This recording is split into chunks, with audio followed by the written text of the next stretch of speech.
afternoon po mga kababayan, mga sir. This is Jam, the Filipino channel ang inyong pong lingkod. So today is July 5, 2026 at tayo ngayon ay ipapunta dyan sa may Sangandaan Assurance Street sa Project 8, Quezon City. At dadalhin po, sa final destination po natin ay sa may Dito Azon Avenue, Barangay Lourdes po yan, Santa Mesa, Quezon City. Ayan, so ayan, magbabalik po tayo mamaya unti po pag nakuha na po, pag ando na po tayo.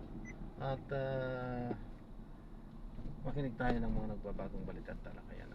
Tinatanggal na po natin yung mga disclaimer natin sa ating sa mga passengers, sapagkat wala naman po, hindi naman po talaga tayo gumagawa ng ibang mga ng content para sa ating sakay. So unti-untiin na nating baguhin yan, hindi na tayo gagamit or hindi na natin babagantin sa kung ano-ano pa na may mawagigit na mga sakay o passengers or mission, sapagkat ang content natin ay purely sa kalsada lang. Walang kinalaman ang iba doon. So walang kinalaman ang kahit na sino man. Tayo ay gumagawa lang ng content para sa kalsada. Yan, sarili nating content yan. At walang kinalaman ang kahit na sino pa man. Okay? So ayan, makinig tayo ng mga nagbabagang balita. At ayan, deep dive ngayong hapon. Ayun po, just mamalas po sa Indogabos. Sabitin ba kayo sa kwentuhan? Huwag po kayong mag-alala dahil makakasama niyo po ulit kami sa susunod na linggo. At sunod nyo namang mapakikinggan sa DZMM Radio Patrol sa Islenta, FMR radio stations at CRTV ang programang Travel ni Awel kasama si Papa Awel pa. Tandaan, wala pong personalan, dito lang yan sa With You Martin kayo! State Rovers of the Philippines, Aflac, Locotors, Agulong Astronaut, Free Education Nations, Vegan City, Plete Pelicano of Vegan City.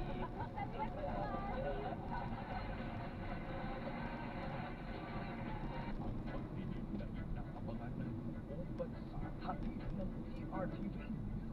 Makisubaybay ang Vice President Sara Duterte impeachment July 6 sa mga oras na ito sa PRTV, Prime Media at FM Regional. Nagsaservisyo niya purpose at may boosters po nandiyan para ilapit po yung mga serbisyo ng mga opisyal ng gobyerno, ng mga ahensya ng gobyerno sa taong bayan. Ang mga karaniwan po namin mga guests talaga, pag nagpaka-unlock ng kanilang time and hingin ka na ng servisyo DSWD, DOH. Siyempre kapag may mga calamities, Itong calamity zone dahil nga po, sunod-sunod yung kalamidad sa ating bayan. Nagbibigay po kami ng tulong sa inyo kasi yun naman po talaga yung objective ng programa, yung po kalitan nagsaservisyo. para sa valid family ito, no? Tanong ko lang po, sir, may loan pa po ako sa Pag-ibig. Noong nagtatrabaho pa ako sa Manila, pwede po ba ako mag-loan? Hindi yung servisyo na inaantay mo lang na bigyan ka ng ayuda, tapos goodbye, tapos na. Hindi lang po ganon. So itong servisyo po na ito, kung mga gusto natin maging proactive ang ating mga mamamayan, alamin po natin kung ano yung mga servisyo na nandyan. Sa dami ng nangyayari sa bansa, pagdaanin natin ang diskusyon dyan. Nagpaganda ba ang lahat? Ano ba ang opinion mo? Kalma. Pag-usapan natin yan. Tingnan natin, anong kanilang saloobin dyan. Kasama sina Sandro Ochoa. Kalamat na ang makapagal kung anong take mo. Lunes hanggang Biyernes, alas 4:30 ng hapon. Ang DZMM Radio Patrol sa Israel.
pa yung sa Tagaytay daw. Schedule daw na linggo Lunes. Sabi ko, So, nandito na tayo sa ating final destination. Okay, so gagawin na po natin ng ibang video itong ating susunod po. Ano po, so yan, maraming salamat po sa panonood. Hanggang sa muli po ingat. At God bless. Paalam po muna kasunod lahat. At tayo ay gagawa ng ibang video sa ating susunod na mission. I mean, walang mission. Basta gagawa na po tayo ng ibang video na po. Ano po. Paalam po.